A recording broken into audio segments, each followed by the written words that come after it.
తదుపరి రాశి మకర రాశి. ఇక మకర రాశి వారి యొక్క గ్రహ సంచారం మనం చూసుకున్నట్లయితే జన్మరాశిలో చంద్రుడు, ద్వితీయంలో శనైశ్వరుడు, తృతీయంలో రాహు, పంచమ కుజగురుడు, సప్తమ రవిశుక్రుడు సంచారం, అష్టమ బుధుడు, భాగ్యస్థిత కేతు యొక్క సంచారం. మకర రాశి వారికి ఏలినాటి శని చివరి భాగంలో ఉన్నప్పటికీ ప్రతి పనిలో కూడా ఈ వారంలో విజయవంతంగా ముందుకెళ్లే వారంగా చెప్పుకోవచ్చు. ప్రతి వ్యవహారంలో పట్టుదలతో విజయం సాధించుకుంటారు.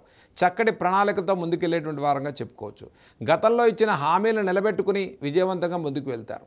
ద్వితీయంలో శనైశ్వరుడు ఉన్నప్పటికీ ఆరోగ్య విషయాల్లో తగిన శ్రద్ధ పాటించడం మకర రాశి వారికి చెప్పదగ్గ సూచన. అనారోగ్య సంబంధితమైన ఒత్తిడి నుంచి ఉపశమనం లభిస్తుంది. ఈ వారంలో ఔషధ సేవనం వల్ల ఉపశమనం పొందేటువంటి వారంగా చెప్పుకోవచ్చు. నూతన వస్తు వాహన క్రయ విక్రయాలు చేసుకుంటారు. వ్యవసాయదారులకు, కార్మికులకు, కర్షకులకు కూడా చాలా ప్రోత్సాహకరమైన వారంగానే చెప్పుకోవచ్చు. మనోధైర్యంతో అనుకున్న కార్యాచరణ పూర్తి చేస్తారు. నూతన కార్యాచరణకు ప్రోత్సాహకరమైన వారంగా చెప్పుకోవచ్చు. నూతన పెట్టుబడిదారులు, వ్యవసాయ రంగంలో ఉండేటువంటి వారికి కాస్త సమయాన్ని తీసుకుని ముందుకెళ్ళటం ఈ వారంలో చెప్పదగ్గ సూచన. Iron, oil, construction, real estate, exporting, importing లాంటి వ్యాపారస్తులకు కూడా చాలా ప్రోత్సాహకరమైన ఫలితాలు సాధించుకునేటువంటి వారంగానే చెప్పుకోవచ్చు. ఇక మకర రాశి వారికి ఈ వారంలో విద్యార్థులు ప్రోత్సాహకరంగా ఉంది. తృతీయ రాహు సంచారం వల్ల విదేశీ ప్రయత్నాలు, విదేశీ ఉద్యోగాలు, వీసా సంబంధితమైన సమస్యలు ఉండేటువంటి వారికి ఈ వారంలో సానుకూలమైన ఫలితాలు లాభించేటువంటి వారంగా చెప్పుకోవచ్చు.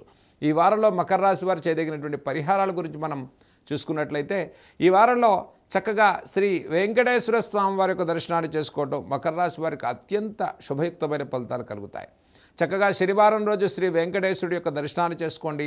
ఈ సోమవారం నుంచి శనివారం వరకు చక్కగా ద్వాదశాక్షరి, అష్టాక్షరి నామాల్ని జపం చేసుకోవటం, ప్రతిరోజు కూడా శ్రీ విష్ణు సహస్రనామాన్ని పారాయణ చేసుకోవటం వల్ల మకర రాశి వారికి అత్యంత శుభయుక్తమైనటువంటి ఫలితాలు లాభించేటువంటి వారంగా చెప్పుకోవచ్చు.